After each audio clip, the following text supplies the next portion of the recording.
Welcome to FranCast, brought to you by United Franchise Group. I'm Chad Palmer, and today we're kicking off a three-part conversation from the franchise owner's perspective. Joining us today are Mandy Roan, Director of Marketing for Signarama, and Bob Chapa, owner of Signarama Troy, Metro Detroit.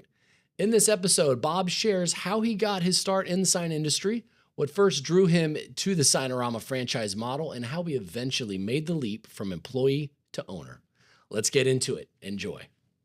Well, Bob, thank you so much for joining us today on FranCast.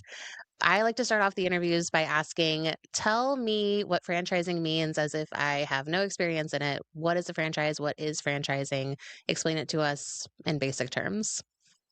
Well, what a great jump-in question. So from my perspective, my career path, franchising is what I would call an organized system, an entire family, a breath of fresh air, a backbone, a larger brain. Franchising is really a way to launch a business with a set of history and workflows and background, and a tremendous team, both on the corporate level, but also fellow franchisees that can really help anybody be successful. It's been a complete game changer for me, for my career path, for my family, certainly for my business. And at what point did you first get introduced to franchising? So my background story in franchising is a little bit unique. I grew up in a family-owned sign company.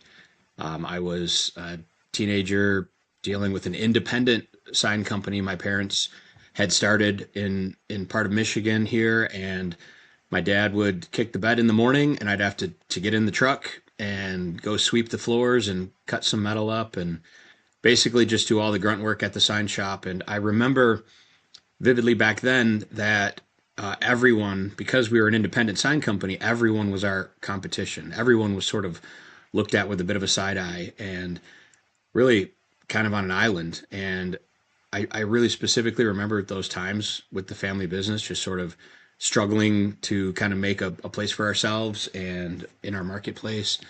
And when I went off to college to do something completely unrelated to the sign industry, I thought I was going to be an architect and design buildings and spaces.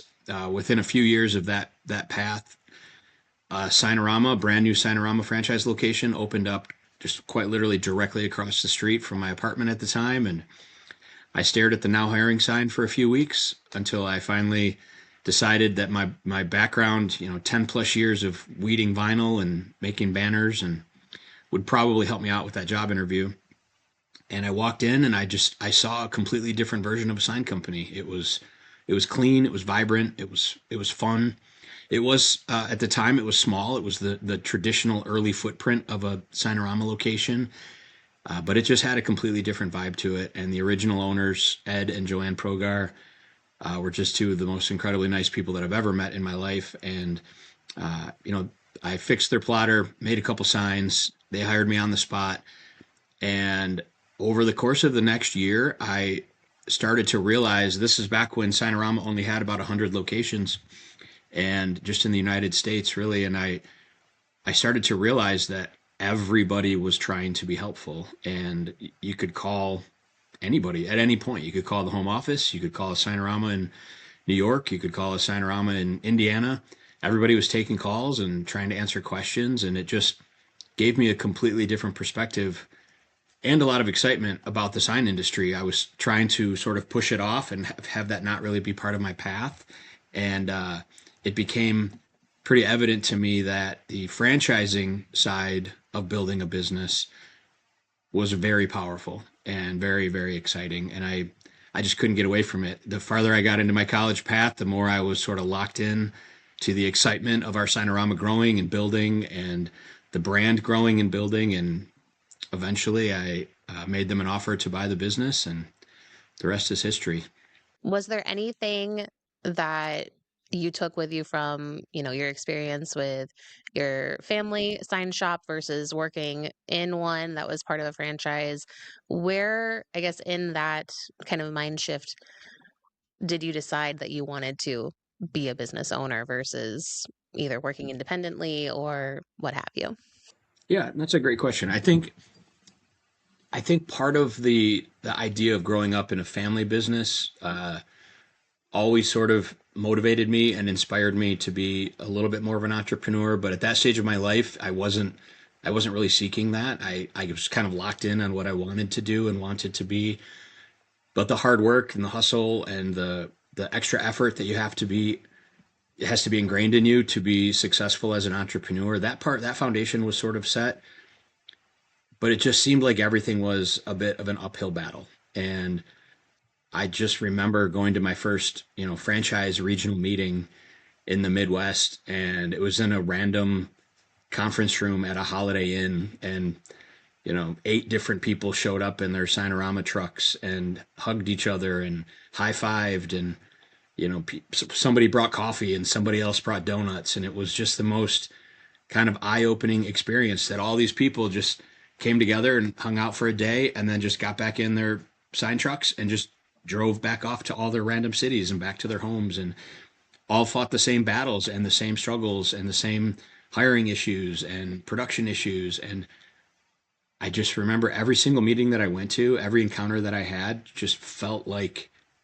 I couldn't get away. I couldn't break away from that network and that camaraderie that was there. Even if I wanted to be honest with you, even if I was like really dead set that I wanted to do something different, once I realized that franchising brings a completely different level of involvement, and just people that care, like the caring part of it, I just got sucked right in. And then, after years and years of that, it just sort of made me realize that the more effort and impact that I can give to new franchisees and even to struggling franchisees or really successful ones, that just sort of locked in relationships for life at that point.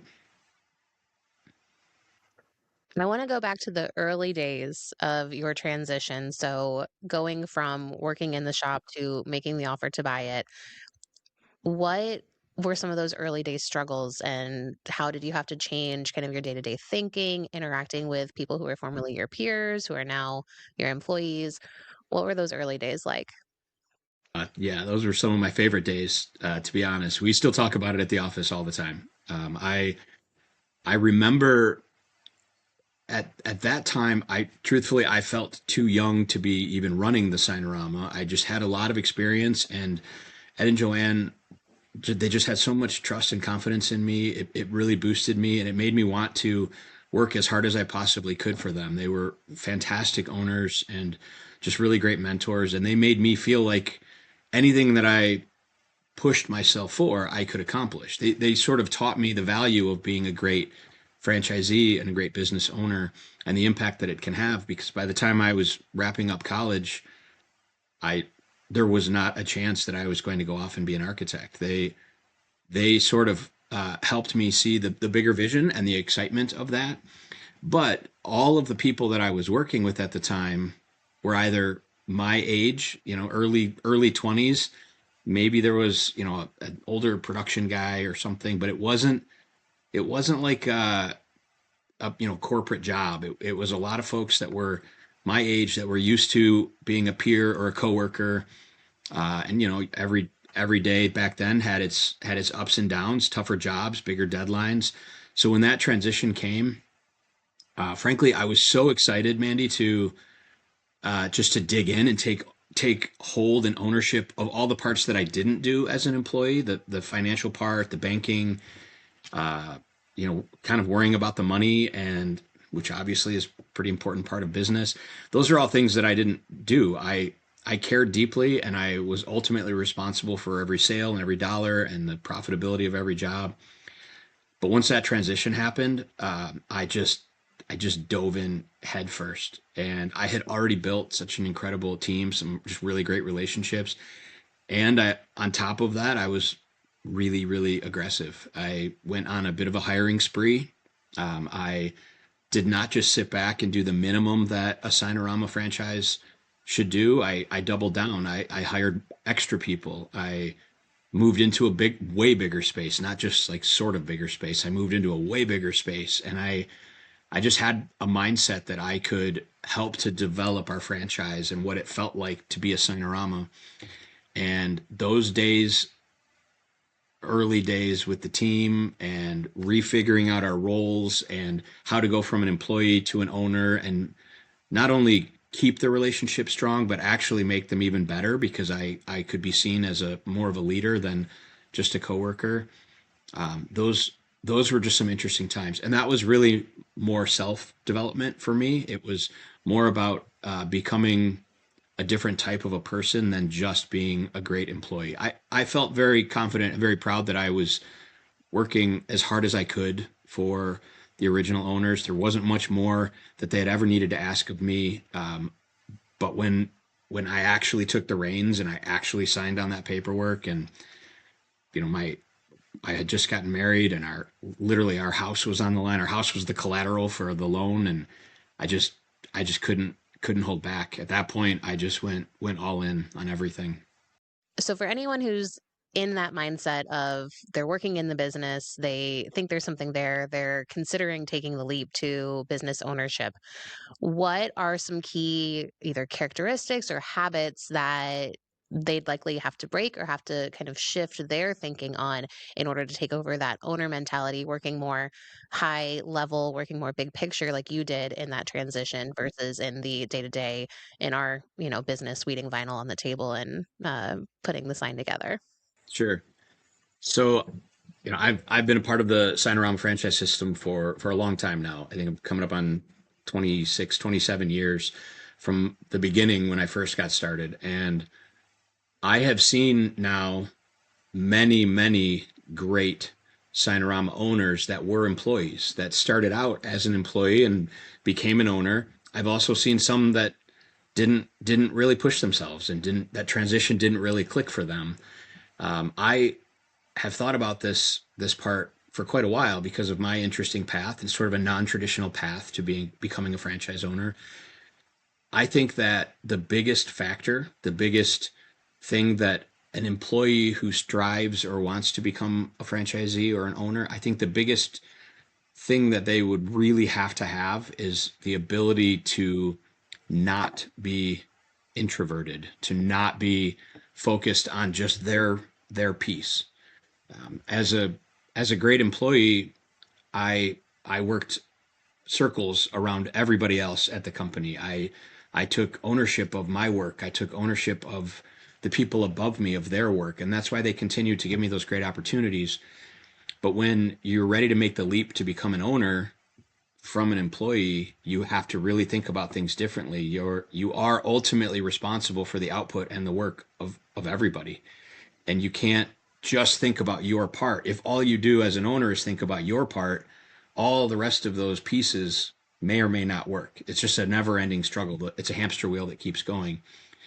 So I had to learn very quickly how actually exciting it was to help people become better and be excited and motivated. And I sort of just did some really deep dive studying on company culture and building the very best environment that I possibly could for my team. That's sort of been a cornerstone of my career for a very, very long time. And it's led to challenges because sometimes I push the team a little bit far on things or in directions that they're not expecting. And other times I am just wildly surprised that our culture is basically set in stone. It's granite, and it is almost impossible to break. Even when we get one bad apple or one bad person that makes it through the interview process, within a couple of weeks, 2 to 3 weeks, the whole rest of our team recognizes that they just don't fit the vibe and the energy level that we have. So I think the more direct answer to your question is you can't be introverted.